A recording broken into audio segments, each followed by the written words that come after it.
et messieurs, bonjour, merci de nous rejoindre. Voici les principaux titres développés dans votre édition du 25 mars.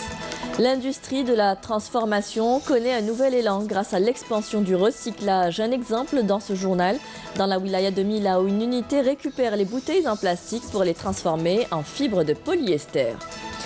Boumerdes, une zone côtière classée en bonne position pour sa diversité en matière d'activités liées à la pêche et à l'aquaculture.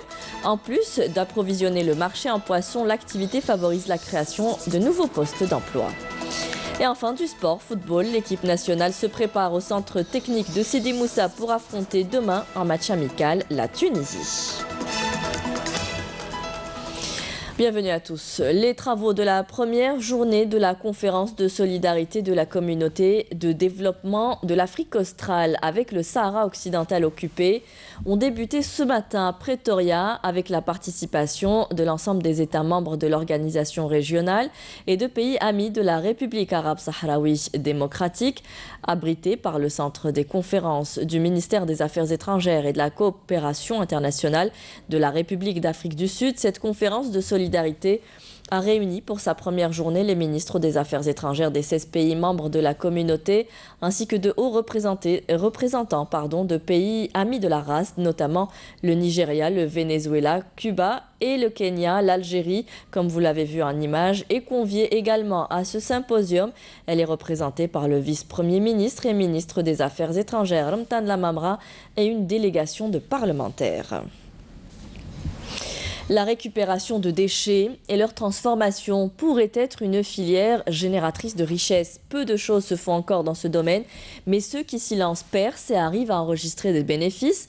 À l'exemple de cette unité qui récupère les bouteilles en plastique, les traite puis les transforme en fibres de polyester. Le reportage de Saïda Mayouf. Recycler les bouteilles en plastique pour en faire de la fibre de polyester dont les usages sont très divers est le créneau investi depuis 2013 par l'entreprise Septex Fibre, sise dans la zone industrielle de Chelroum El Aïda Mila. Notre matière première nous parvient des récupérateurs ou carrément des centres d'enfouissement technique, les CET. La fibre de polyester est destinée à la fabrication du textile, du fil au tissu jusqu'au géotextile. La gamme de production est vraiment très large.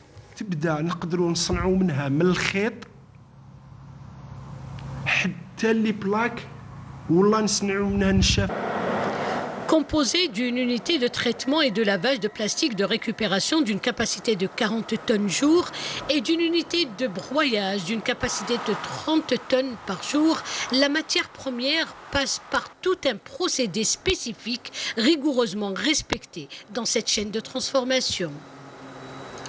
On passe d'abord par une étape d'un broyage et un lavage, séchage. Et on obtient notre produit semi-fini, sous forme de paillettes, des petites paillettes.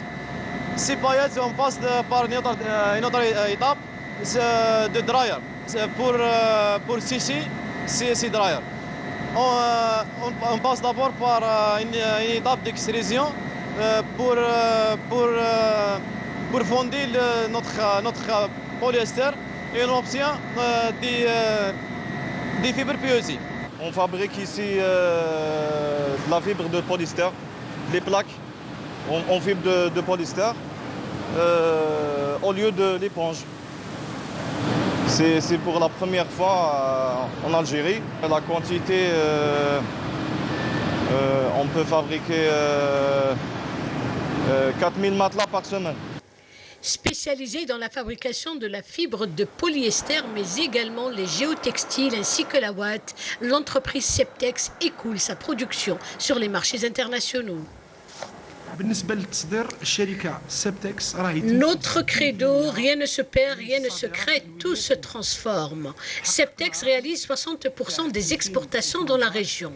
En 2017, nous avons atteint 700 000 $ de chiffre d'affaires. Nous exportons notamment vers la Tunisie, la Turquie et en Europe vers la France et la Belgique.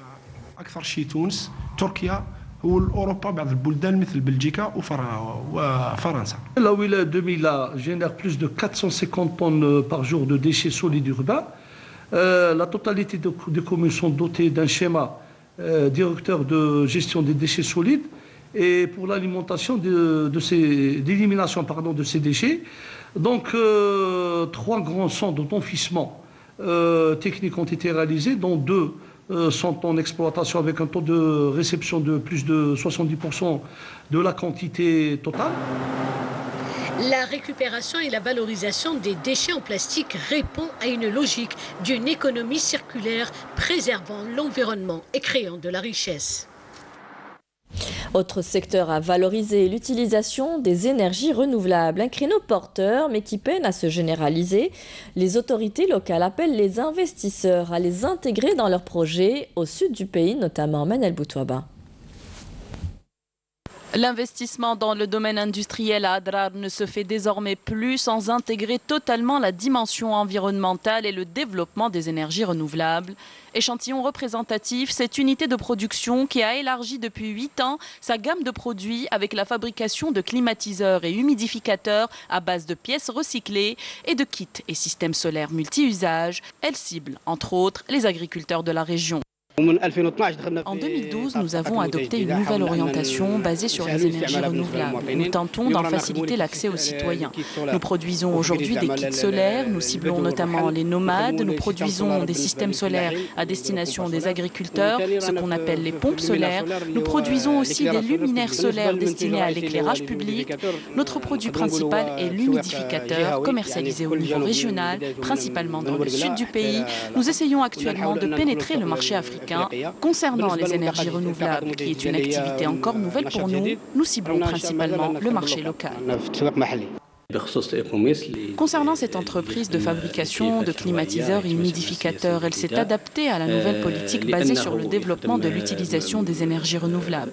D'un côté, elle fabrique des produits locaux commercialisés dans toute la région et d'un autre, elle s'est orientée vers l'export à destination des pays frontaliers comme la Mauritanie et le Mali avec des produits qui répondent aux normes internationales. Selon les experts, 98% de la consommation électrique du pays provient du gaz. L'Algérie doit impérativement définir un bouquet énergétique durable à l'horizon 2030. La double contrainte actuelle, valoriser les énergies renouvelables et accompagner la croissance continue de la consommation d'électricité par les ménages, les agriculteurs et les industriels. Créer sa PME est peut-être facile aujourd'hui avec toutes les facilités qu'accorde le gouvernement. Mais le plus difficile est de la faire prospérer. Une fois le diplôme obtenu, Zohra a décidé de prendre sa vie en main et de lancer sa propre micro-entreprise. Un projet ambitieux qui lui aura nécessité l'aide de l'ANSEJ pour le concrétiser. Et par y gagner, cela fait quelques années maintenant que cette jeune femme gère sa propre entreprise de décoration d'intérieur dans la wilaya de Chlef. Camélia Melal. Dynamique et ambitieuse, Zohra fait partie des jeunes diplômés qui ont bénéficié de l'aide de l'Agence nationale de soutien à l'emploi des jeunes ANSEJ. Cette femme a créé sa propre entreprise de décoration d'intérieur, un projet qui lui a permis d'exercer son métier et de générer des postes d'emploi. Je suis architecte de formation. C'est ce qui m'a motivée pour ouvrir ma propre entreprise de décoration. J'ai commencé par la publicité, puis je me suis rapprochée de l'ANSEJ afin de bénéficier d'une aide.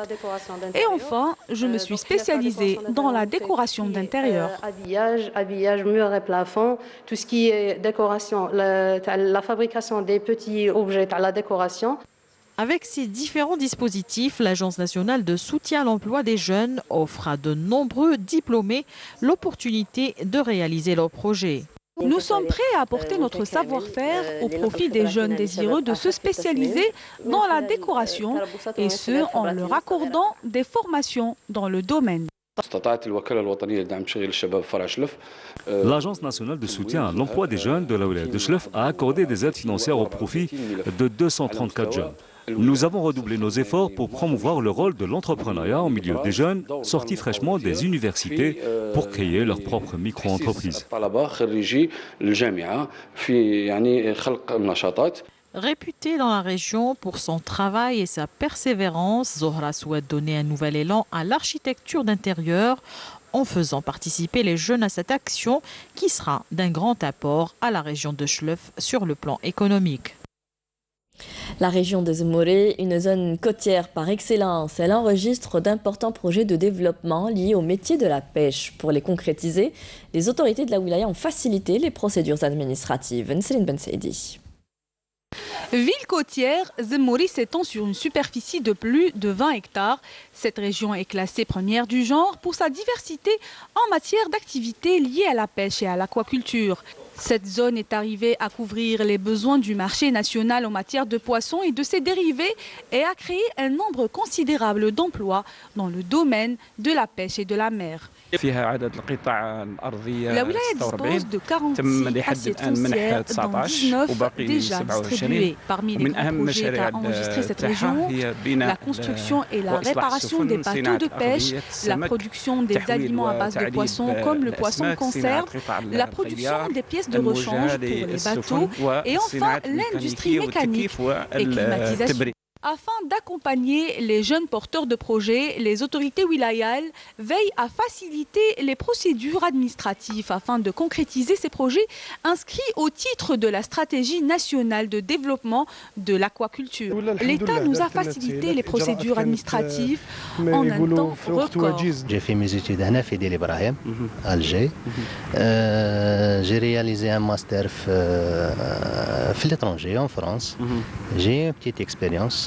في الدومين تاعي اللي هو l'aquaculture ورجعت لهنا. J'ai fait le pas vers l'investissement, c'est que j'ai vu qu'il y a des avantages, il y a des par rapport à l'emploi. المشروع هذا تاع الصيد البحري كانوا لي زامبرياج هذون واللي تراي واللي la fabrication et la réparation des bateaux se faisaient en France. Maintenant, ça se fait ici. La situation géographique de la région, la plaçant entre le port de Cap Djennet et celui de Zemmouré, fera de cette région un pôle important pour les différents métiers liés au secteur de la pêche. Allons à El Oued, où un important programme de développement a été lancé au profit des communes de la wilaya. Le plus gros a été réservé pour la commune de Hassani Abdelkrim, avec des projets touchant plusieurs secteurs. On citera notamment l'éducation, les ressources en eau, la santé et les travaux publics. Hassiba Abdallah. La commune de Hassani Abdelkrim à El Oued a bénéficié de plusieurs projets de développement dans différents secteurs. Au programme, des projets dans les domaines de l'habitat, la santé, les travaux publics et l'aménagement urbain. عندك تهيئة وعاء الاعتبار ب 12 مدرسة ابتدائية بمبلغ مليار و83 مليون. Le réaménagement et la réhabilitation de 12 écoles primaires avec 1,83 milliard, la réalisation de 6 classes supplémentaires, l'extension et la modernisation du réseau d'assainissement avec 3 milliards, l'extension et la réhabilitation du réseau d'eau potable sur une distance de 3 km, l'amélioration du transport urbain sur la RN16, l'aménagement de 2 salles de soins, l'extension du réseau électrique au profit de plusieurs cités à Dbila, la maintenance des routes communales, un camion poubelle et des bennes à ordures et le raccordement au réseau de gaz de ville.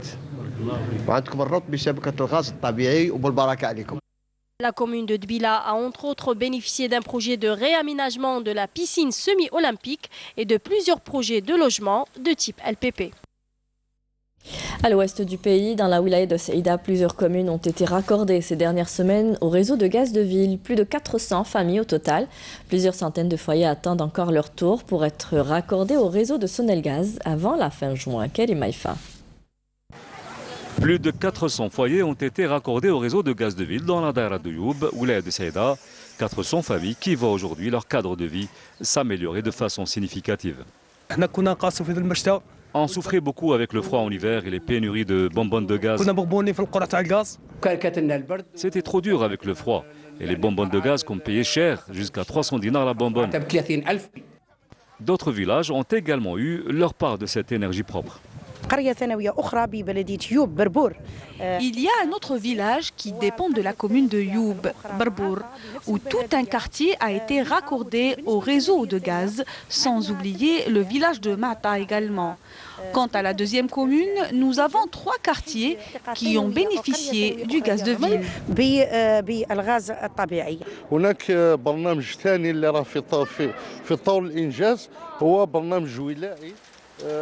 Nous avons un deuxième programme en phase de réalisation qui est une initiative de la wilaya d'un montant global de 25 milliards de dinars pour raccorder au réseau de gaz de ville les villages qui en sont dépourvus.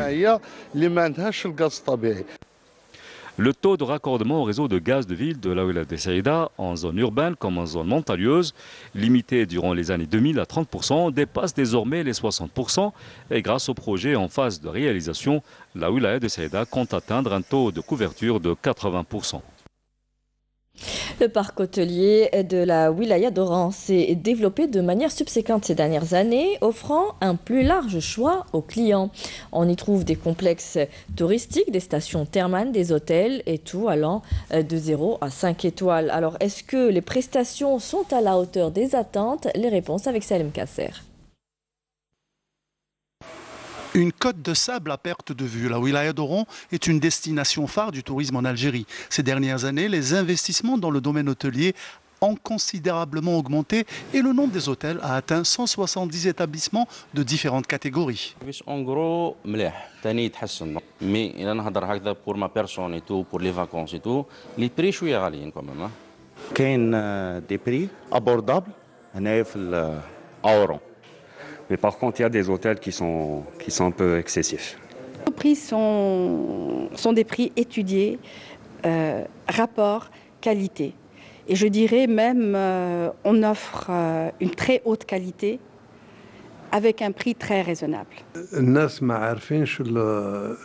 Les charges que le مؤسسة عندها, les remboursements de l'investissement, les impôts, la prise en charge, dans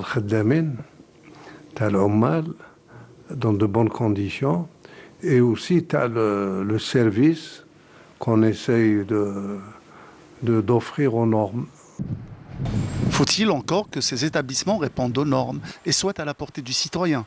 Et la tutelle travaille dans ce sens.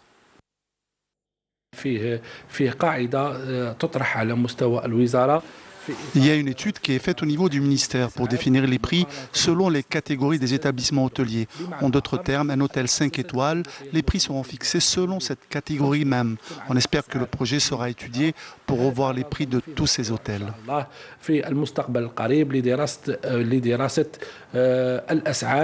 Le nombre des établissements hôteliers va augmenter à Oran dans les années à venir et pourra atteindre 354 hôtels qui contribueront à booster le secteur du tourisme.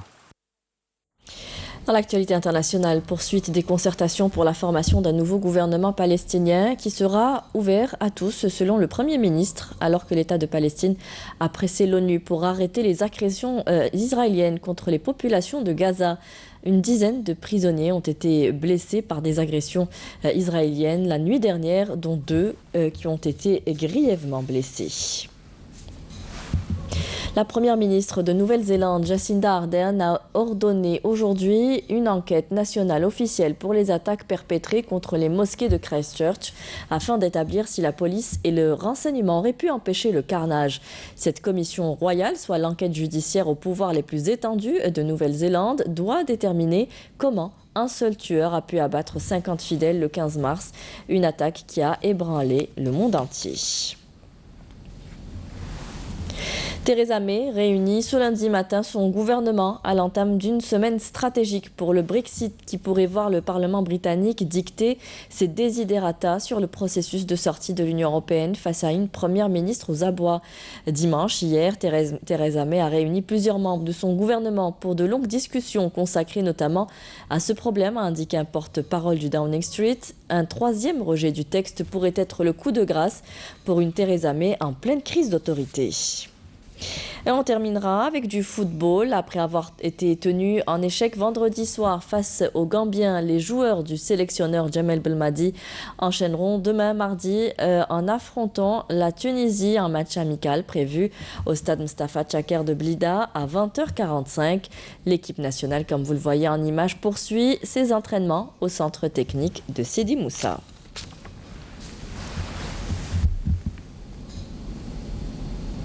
C'est la fin de ce journal. Merci à vous tous de nous avoir prêté attention. Tout de suite, vous retrouverez le point météo. Vous pouvez revoir tous nos programmes sur Facebook et YouTube. Les adresses s'affichent en bas de votre écran. Et rendez-vous ce soir avec Nejma Harj pour le journal à 19h. Très bonne journée à tous. Au revoir.